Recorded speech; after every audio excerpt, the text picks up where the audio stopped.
독서라도 열심히 해놔서 독해력을 올려놓자. 뭐 하나라도 제대로 해놓자. 그리고 나중에 4학년이 갔을 때 3학년 과정을 다시 훑어보는 건 쉬운 일이기 때문에 후행은 쉽잖아요. 그래서 빨리 그때 학습 부분은 떼나가자. 상황이 안 좋은데 최근에 학교에서 주 3회를 2학기 때 가겠다고 했다가 주 2회가 됐다가 지금 일단 다음 주엔 주 1회를 간다 뭐 이런 식으로 뭐 이렇게 이제 들쑥날쑥 하고 있어요. 근데 이제 친구들이랑 그런 얘기를 했어요. 아니 학교 수업이 지금 여차하면 막 가을 겨울 내년에도 사실 확답할 수 있는 사람이 없을 거예요. 학교를 정상적으로 간다는 거를. 그럼 이런 상황에서 학교 수업이 지금처럼 그냥 이렇게 유지되는 게 괜찮은 건가? 그리고 학교에서는 사실 엄마들이 지금 굉장히 힘든데 뭐 학업 격차 이런 얘기가 나오잖아요. 그죠? 근데 그것도 우리한테 되게 부담을 주는 멘트들이에요. 그러면 전 그 생각에서 처음에 잠깐은 선생님들도 당연히 헤맬 수밖에 없죠. 우리도 엄청 혼란스러웠고. 근데 지금은 일단 이학습터나 이런 것들을 수업이 익숙해졌잖아요. 그러면 학습 격차나 이런 것들을 어떻게 줄여갈 건데, 그래서 이거를 어떻게 하면 아이들한테 좀 더 적극적으로 좋은 방향으로 알려줄 건데를 고민할 때가 된 것 같아요. 원래는 2학기 때는 이제 학교를 좀 더 많이 나갈 수 있다라는 전제하에서 지금 끌고 왔기 때문에 그동안 이학습터로 버텼지만, 이학습터가 저는 질이 사실 막 되게 낮거나 그런 건 아니지만 아쉬운 거는 아이들이 그 시간에 이제 좀 점점 뺀질거리기 시작했잖아요. 그래서 앉아가지고 뭐 4시간 수업이면 4시간을 다 하는 게 아니라 1시간에서 1시간 반이면 끝낸다거나 아니면 뭐 스킵을 한다거나 뭐 아이들이 제대로 안 듣고 그냥 영상만 틀어놓는다 이런 일이 생겼단 말이에요. 그러면 어떻게 잡아둘 것이냐, 학습 격차를 그럼 어떻게 줄일 것이냐, 그걸 누가 줄여야 되는 것이냐 이런 걸 생각해 보면 전부 학부모 몫으로 남겨두고, 그리고 사교육에 대해서는 사교육은 뭐 지금 학원에 갈 수도 없는 상황이지만 만약에 간다 그래도 사교육은 뭐 하지 말라고 그냥 그러고 뭔 대안이 없잖아요. 그래서 좀 답답했어요, 솔직히. 상황은 안 좋아졌고, 그래서 우리가 수칙은 굉장히 잘 지켜나가는데 그럼 집에서 어떻게 할 거냐 그런 고민하다가 제가 옆동에 이제 친한 친구랑 그런 얘기 했어요. 거기는 중학생도 키우는데 옆 중학교 학교가 이렇게 했대요. 너무 수업이 그렇게 이학스터로만 되니까 아이들이 뭐 좀 궁금한 걸 질문할 수도 없는 거예요. 그래서 거기 엄마들이 조금 이게 학구열이 높거든요. 그래서 학교에 계속 전화를 해가지고 실시간 라이브를 좀 많이 해달라 막 그랬다는 거예요. 그래서 그 학교는 우리가 이제 소속된 관할구의 학교보다 더 적극적으로 실시간 라이브 수업을 하기 시작했어요. 1학기 때 이미 중학생인데 고등학교는 많이 하고 있잖아요. 근데 초등학교는 별로 그런 데가 없거든요. 근데 거기는 중학교 1학년 뭐 그런 친구들도 적절 하고 있는데, 그러면서 또 엄마들이 요구한 게 학원 그럼 가지 말라면서요. 그러면 애들이 모르는 건 어떻게 합니까? 이렇게 해가지고 모르는 문제, 어려운 심화 문제 몇 개를 선생님이 반드시 풀어주도록 요구를 했다는 거예요. 그래서 제가 그 학교 뭐니? 왜 이렇게 똑똑하니? 막 이랬어요. 근데 지금 상황에서 다 힘들어요. 그리고 선생님들도 사실 학교 안 나오면 설 자리가 점점 없어지는 건 사실이잖아요. 그렇게 됐을 때 누가 그거에 대해서 좀 적극적으로 해야 되느냐? 제가 봤을 때는 학원 선생님들 보시면 아시겠지만 지금 학원 굉장히 많이 줄었잖아요. 그래서 정말 혼을 다해서 되게 열심히 방법을 찾고 있어요. 제가 그게 느껴져요. 아이들 학원마다 연락 오는 걸 보면 어떻게든 이 아이를 원생을 유지하기 위해서 애를 쓴단 말이에요. 돈을 내니까요. 돈을 벌어야 되잖아요. 근데 학교 선생님들이 공무원이지만 학교 선생님 역시 자리가 위태롭다는 생각을 가지고 있을 거고, 그리고 점점 디지털화 되면 사실 오프라인에서 많은 부분이 없어지잖아요.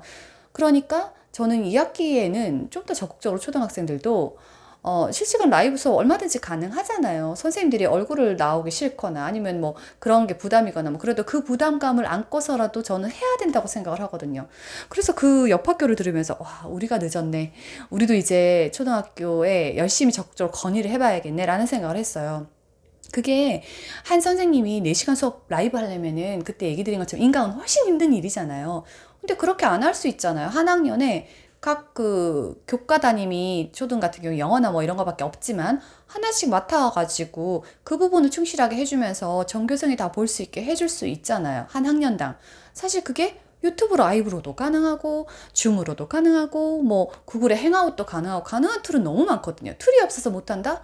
그건 사실 핑계 같아요, 저는. 그래서 이제는 좀 그런 얘기를 하면서 현재 상황에 대해서 자꾸 비관론만 얘기하지 말고, 그리고 대안도 없이 자꾸 이렇게 격차만 벌어진다고 사람들을 좀 되게 불편하게 하고, 아, 이거 1년 되면 우리 애 진짜 뒤처지는 거 아니야? 뭐 이런 생각만 하게 하지 말고 적극적으로 그 아이들을 끌어올릴 수 있는 방법을 찾아야 될 때라고 생각을 했어요.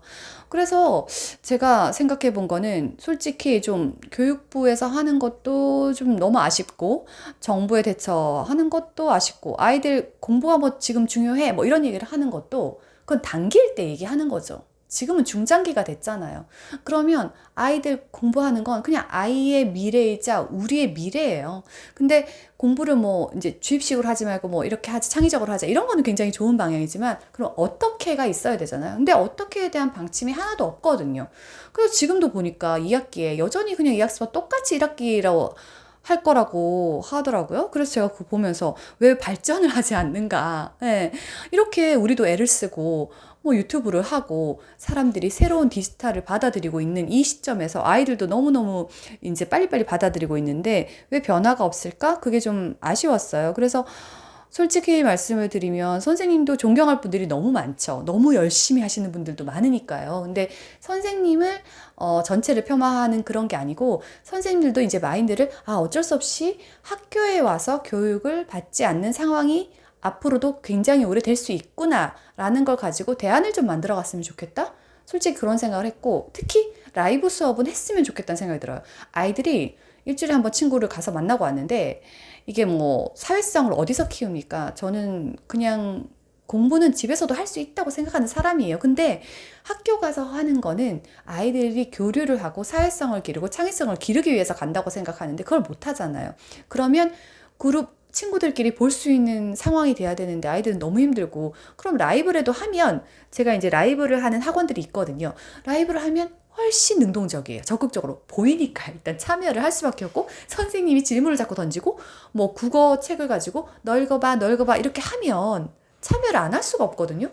그래서 저는 좀 라이브 수업으로 다는 못하더라도 일정 부분을 돌리면서 연습을 해가야 된다고 생각을 해요. 그래서 좀 지금 많이 좀 사실 다시 다운됐잖아요. 좀 괜찮아지다가 안 좋아지니까 더 힘들어요. 그렇지 않아요? 그래서 더 힘든데, 이런 힘든 상황에서 저는 힘들다 하고 우울증이 와도 뭐 그게 끝도 없다고 생각해서, 저는 이번에 상황이 생겼을 때는 뉴스는 보고 트래킹은 하지만 마음을 어떻게 먹었냐면, 그래, 방법이 없잖아. 방법이 없는 건 고민해도 답이 안 나오잖아. 그렇기 때문에 집에서 할 수 있는 최선의 것을 찾는다라고 생각했어요. 근데 그 최선의 것이, 저는 그래서 아이랑 저랑 같이 그냥 책 보고 공부, 지금 시간 우리 1년 동안 만약에 학교를 안 가도 그런 상황이 돼도 아주 이제 그 큰 문제가 없도록 저는 열심히 우리가 책을 보자. 독서라도 열심히 해놔서 독해력에도 올려놓자. 뭐 하나라도 제대로 해놓자. 그리고 나중에 4학년이 갔을 때 3학년 과정을 다시 훑어보는 건 쉬운 일이기 때문에 후행은 쉽잖아요. 그래서 빨리 그때 학습 부분은 떼나가자. 이렇게 생각을 약간 하고 있었어요. 이게 학교에서 케어가 안 되고 학습 격차에 대한 얘기가 자꾸 나오고 하니까 계속 스트레스를 받기 때문에, 그거는 그냥 각자의 몫이긴 하지만 좀 마음을 좀 편안하게 먹고, 우리 집만 그런 건 아니니까요. 모두 다 힘드니까요. 모두 그런 상황이니까 학교에 건의할 수 있는 거는 적극적으로 엄마들이 이제는 약간 할 때가 된 것 같아요. 계속 기다려줬기 때문에. 그래서 학교에 건의해서 이런 아이가 이런 라이브 수업 원해요. 이렇게 자꾸 얘기하면 선생님들도 자꾸 요청이 들어오니까 안 할 수 없거든요. 그럼 선생님들도 조금 한 발 나서고 그렇게 해서 저희도 어떤 아이가 소속된 단체에서 계속 건의를 드리고 의견을 드리니까 그런 수업을 하게 됐거든요. 하다 보니까 지금은 굉장히 원활하게 또 돼요.